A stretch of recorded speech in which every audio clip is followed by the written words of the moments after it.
सबको जय मसीह की। परमेश्वर प्रभु यीशु मसीह के नाम में मेरा विश्वास है आप सब आनंदित होंगे। खुदा का धन्यवाद हो।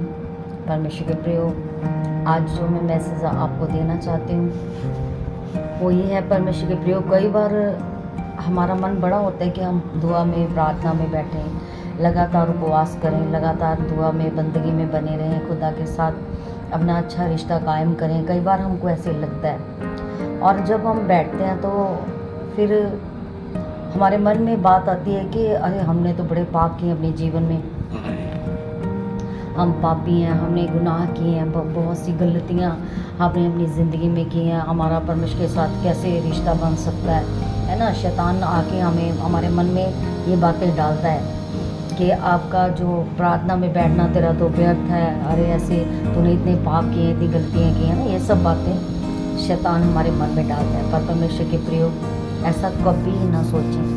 लगातार प्रयास करते रहें खुदा के साथ एक मजबूत रिश्ता बनाने के लिए। लगातार प्रयास करते रहें आप, चाहे कुछ भी क्यों ना हो, फिर भी लगातार खुदा के साथ बने रहें। क्योंकि अगर हम मूसा के विषय में पढ़ते हैं तो मूसा एक कत्ल किया हुआ व्यक्ति था, उसने कत्ल किया था।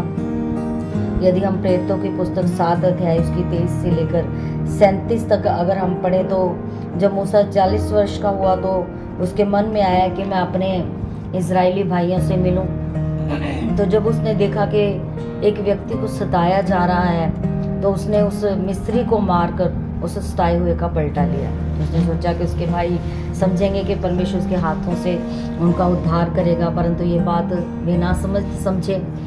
और बिल्कुल ऐसे ही जब हम दुआ में प्रार्थना में लगातार खुदा के साथ जुड़ते हैं तो हमें अपनी गलतियां, अपने पाप बार बार याद आते हैं। हम चाहते हैं कि हम अपना जो बेस्ट अपने रिश्तों में सबको अपना बेस्ट दें, लेकिन हम दे नहीं पाते, है ना। हमें लगता है कि अरे हम तो ऐसे हैं, मतलब हम कोशिश करते हैं कि हम सबको अपना बेस्ट दें। हर रिश्ते में हम उनके साथ एक वफादारी का रिश्ता निभाएं, उसको एक जो है एक पवित्रता का खराई का एक रिश्ता हम किसी के साथ बनाएं।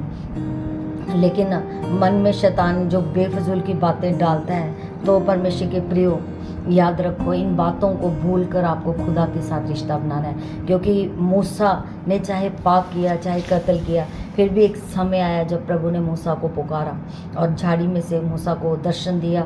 परमेश्वर ने उससे बातें की और अगर वो ये बात सोचता था कि उसके भाई, मतलब उसके मन में था क्या, उसको परमेश्वर की तरफ से था कि उसके भाई उसका आदर करें, सम्मान करें, वफादारी से, जैसे उनके साथ वो वफादारी से अपना रिश्ता निभा रहा था। लेकिन उनको ये चीज़ पसंद नहीं थी। उनको लगता था कि ये तो एक कातिल है, इसने कत्ल किया है या कुछ भी, है ना।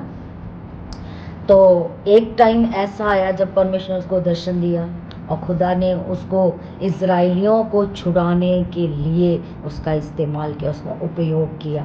परमेश्वर ने उसके ऊपर अपना अनुग्रह किया, परमेश्वर से अपना दर्शन दिया। 40 दिन 40 रात मूसा परमेश्वर के साथ रहा।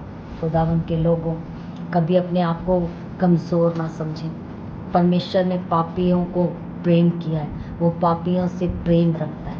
आप इन बातों को भूलकर अपने रिश्ते खुदा के साथ पक्के बनाएं, अपने रिश्ते जटिल बनाएं खुदा के साथ। घबराएं नहीं किसी तरह से, आपको डरने की ज़रूरत नहीं है। परमेश्वर पापियों के लिए आया। खुदा के वचन में लिखा, उसने पापियों से प्रेम किया। परमेश्वर के प्रियो, खुदा के साथ एक मजबूत रिश्ता बनाएं और परमेश्वर के साथ, परमेश्वर ने कहा वही मूसा जो था परमेश्वर के साथ जो बातें करता था, वही मूसा बिल्कुल वैसे ही खुदा हमारे साथ भी बातें करेगा। क्या परमेश्वर को पता नहीं था कि मूसा की जो पास्ट टाइम है, जो उसका जो बीत चुका समय है, वो कैसा है? खुदा सब जानता है। आपका पास्ट टाइम कैसे था, कैसे आप थे या कैसे हो, खुदा सब बातें जानता है। परमेश्वर को अपनी सफाई देने की ज़रूरत नहीं है। सिर्फ एक अपने मन से आपको इस चीज़ का निर्णय लेना है कि आपको खुदा की बंदगी के लिए बैठना है और लगातार उसके साथ मजबूत रिश्ता बनाना है, ताकि खुदा आपको दर्शन दे और आपसे अपने बड़े बड़े कामों को ले, जैसे खुदा ने मूसा से प्रभु यीशु मसीह के। आमीन। Thank you Jesus.